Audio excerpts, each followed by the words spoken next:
Say yes or say goodbye.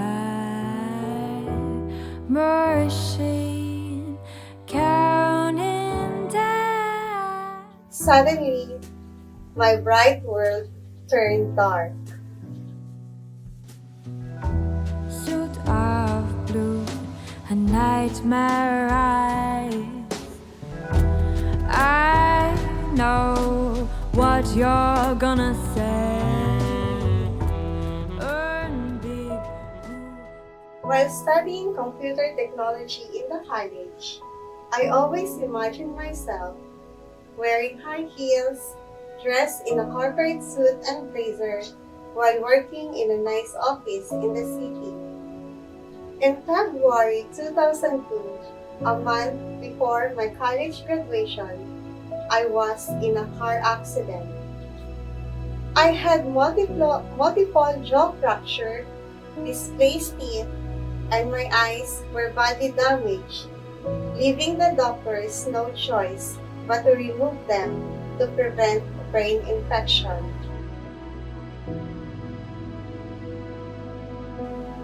Suddenly, my bright world turned dark.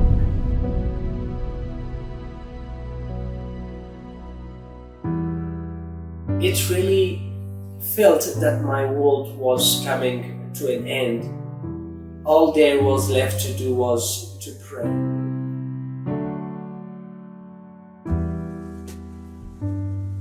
Assalamu alaikum. I am Hussein. I grew up in a village in Afghanistan.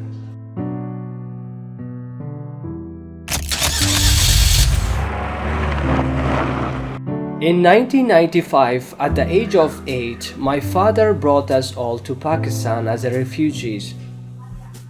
We are of the Hazara tribe and are Shia Muslims. As minorities, we are persecuted in our own country. After 10 years, things appeared to be better, so we returned to Afghanistan. I taught myself computer and multimedia skills, mostly with online courses. Over 10 years, I managed to build a good career as a graphic designer, cinematographer, animator, and 3D artist.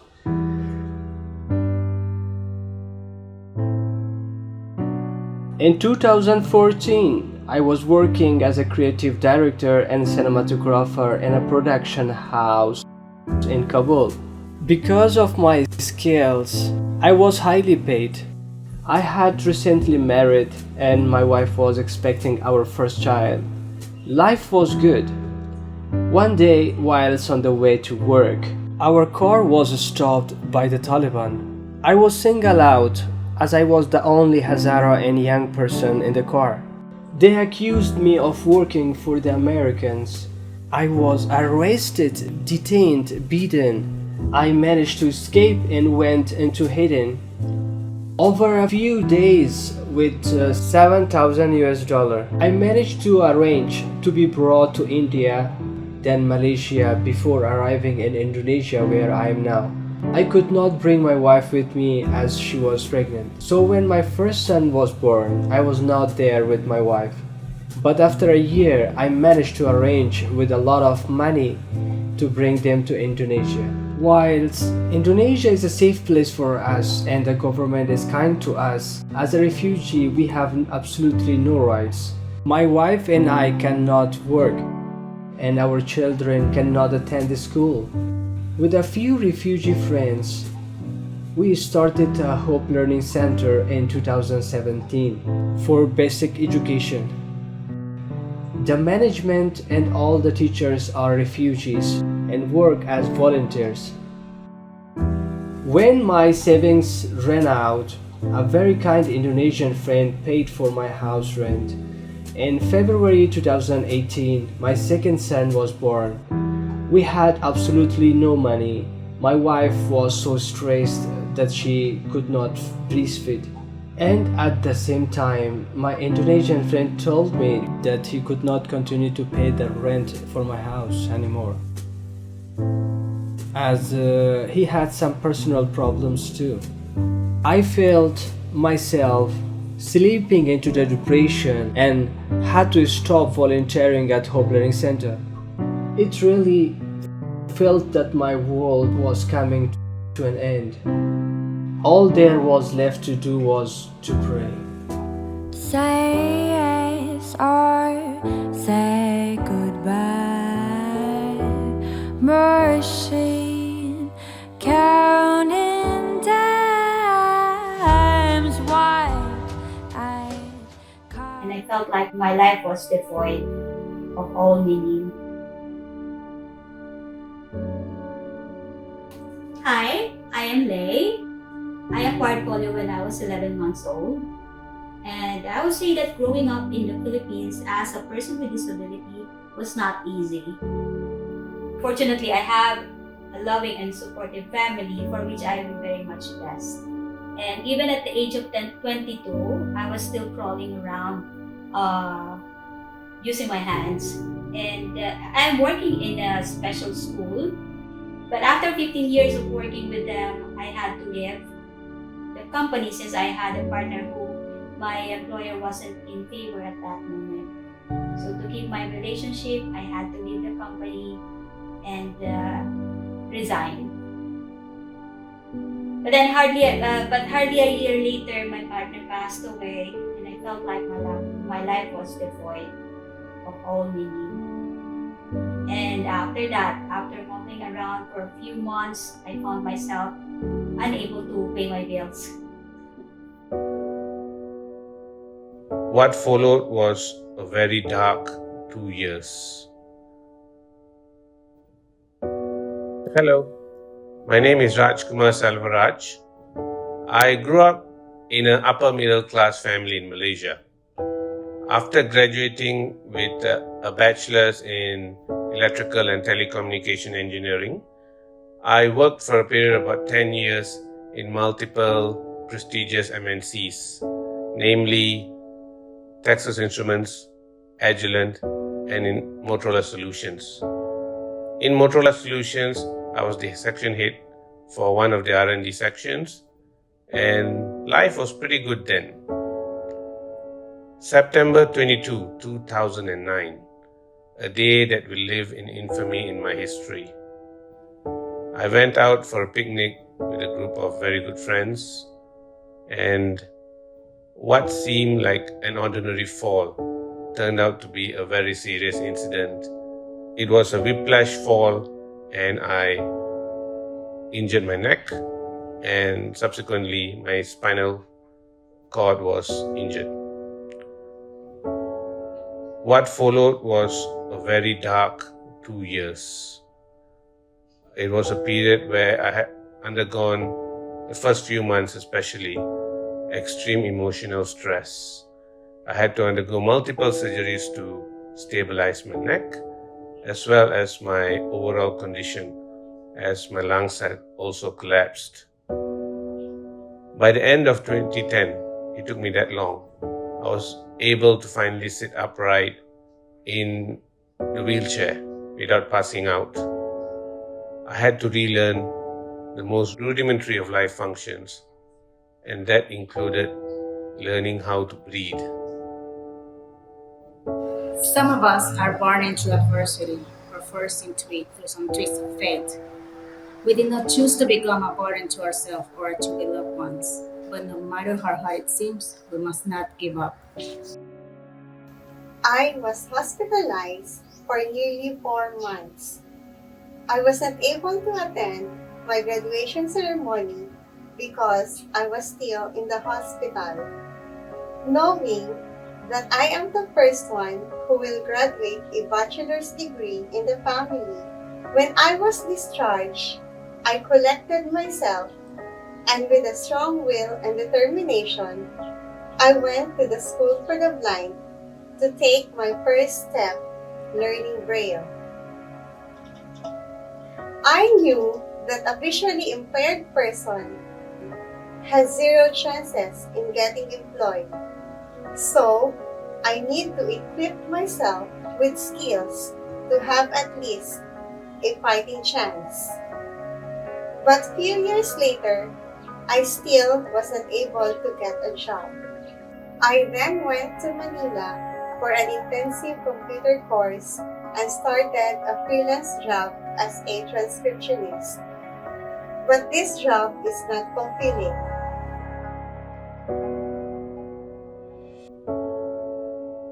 It has been a very traumatic period for all of us at the time of his accident. My brother had a lot of fear and he was scared as to how he was going to move on given his condition at that time. Thankfully, he had a lot of spiritual and emotional support from family and friends.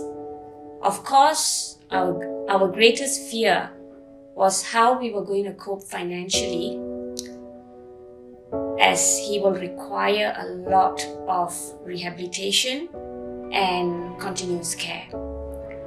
In early 2011, I started to learn to use the computer purely by voice and connect through the internet to the world.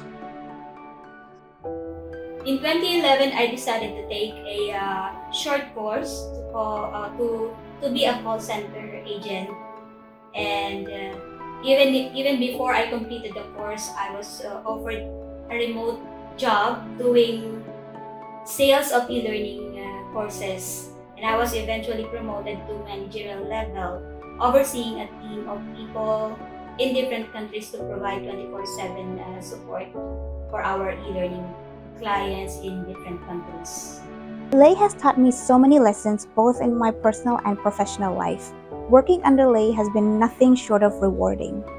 Although we have different disabilities, it has never been an issue and our working relationship has been smooth since day one. She is a very understanding and compassionate person. You could argue that overseeing a team of people from different countries and time zones can be tricky, but Lay handles it incredibly well, and she has this way of making us feel like one big family despite our geographical distance and differences.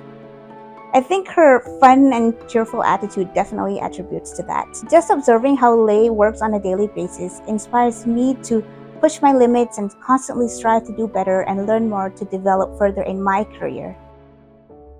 One day, an NGO who has been helping refugees informed us that there is a Singaporean company who would like to pay for refugees who can work online, and particularly in e-learning designers. I was interviewed on Saturday and Sunday and started work on Monday. It is really amazing how life can change so dramatically and so quickly. I have now been doing this job since March 2018, and I have been working on projects for multinational companies in Singapore government.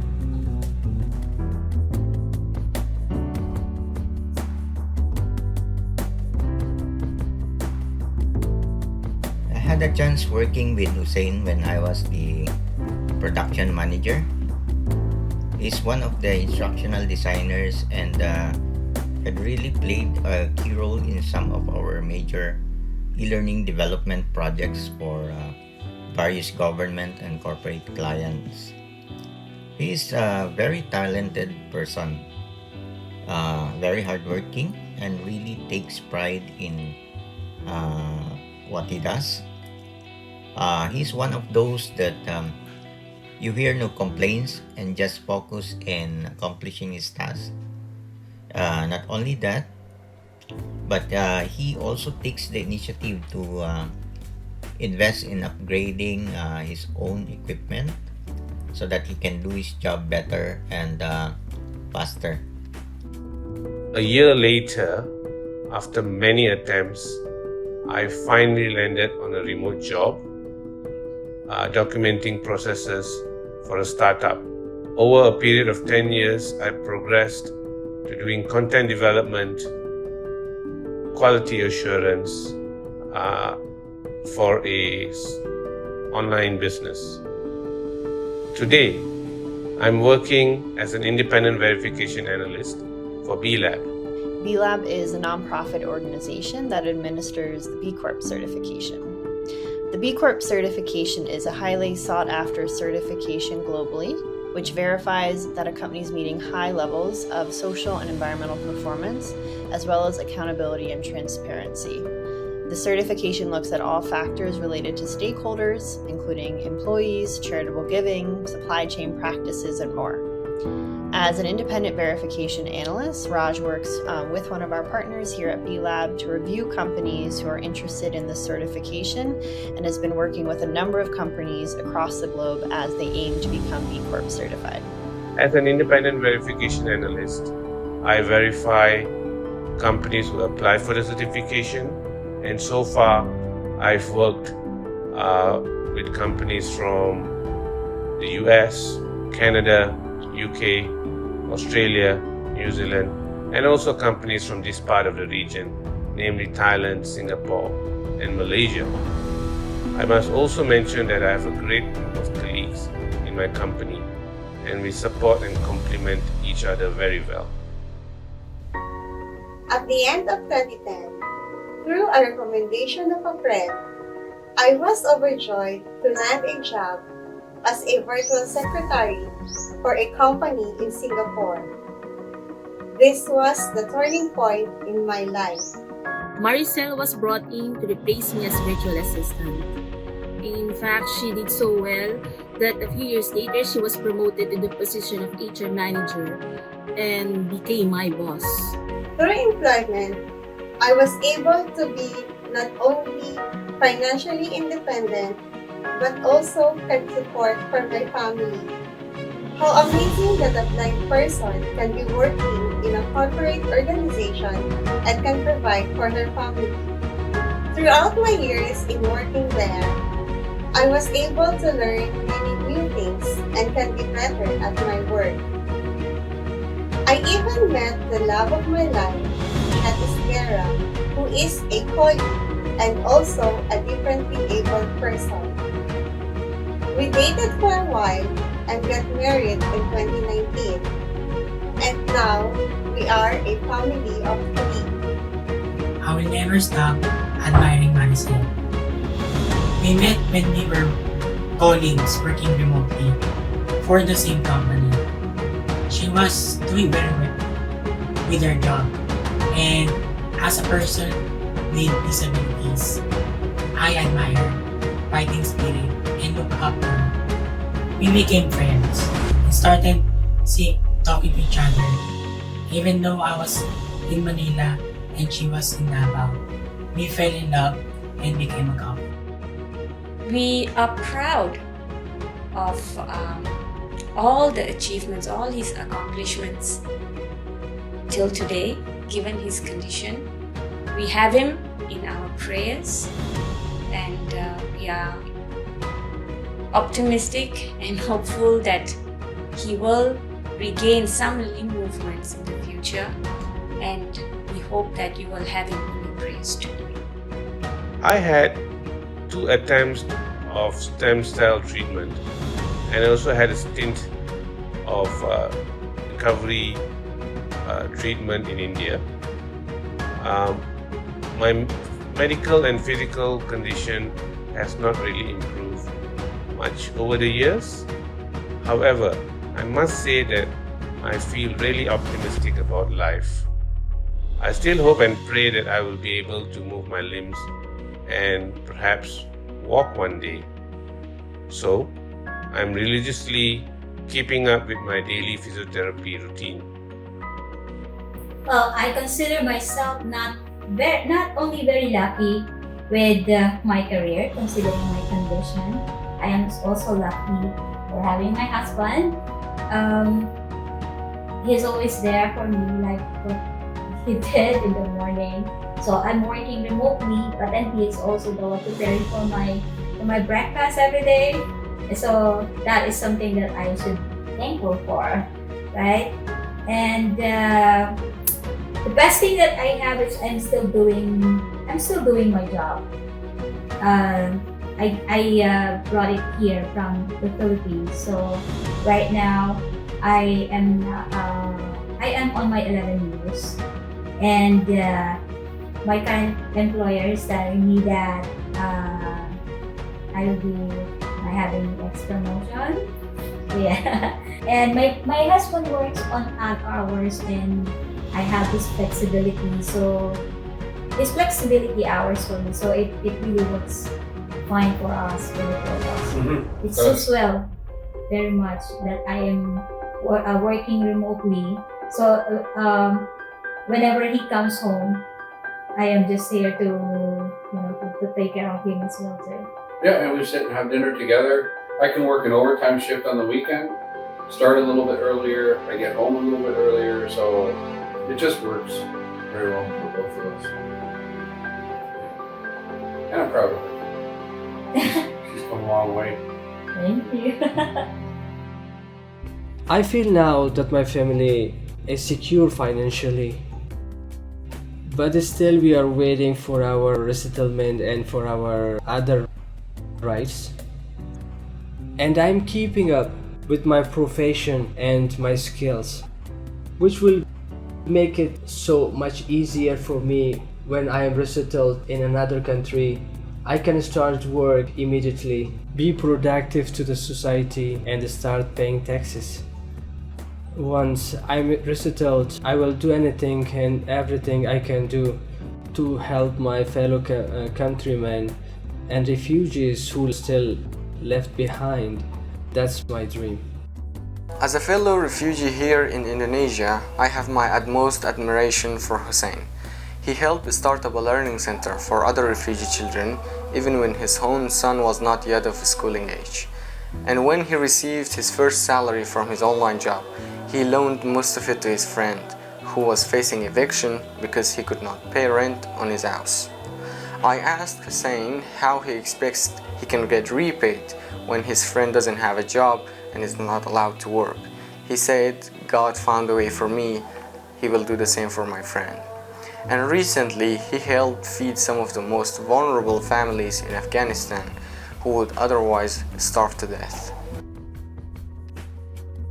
In late 2020, I joined a Hong Kong-based charitable foundation called DigiBridge as a personal assistant to the executive director. I continued to work remotely from the comfort of my home in Davao City, attending to my responsibilities in an organization which has the mission that is so close to my heart, connecting marginalized people, including people like me, in supporting the development of their digital skills. I can tell you we are so much amazed by Maricel, someone who has gone through so much trauma and adversity, but maintained such a positive attitude towards her work and her life. She is just such an inspiration. For our foundation, Maricel is doing rather innovative initiatives. One example is organizing teachers who are refugees in Indonesia to teach English to people with disabilities in Malaysia to become remote workers for overseas companies from different countries. As a totally blind person, I have now more than 10 years of continued employment as a remote worker. And I have the every confidence to continue to grow in my career.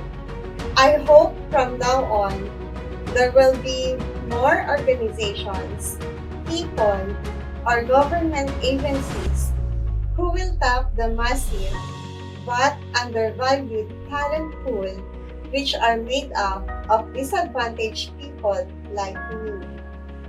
Remote work, becoming part of the new norm, opens up significant opportunities for employers to tap a wider pool of talent anywhere in the world. Apart from the obvious cost advantages of remote work, employers are also able to source talent in lower cost markets. Another, and a not so obvious opportunity, is that this opens up access to an overlooked workforce, which can help companies not just to become more competitive, but at the same time to create significant and positive social impact.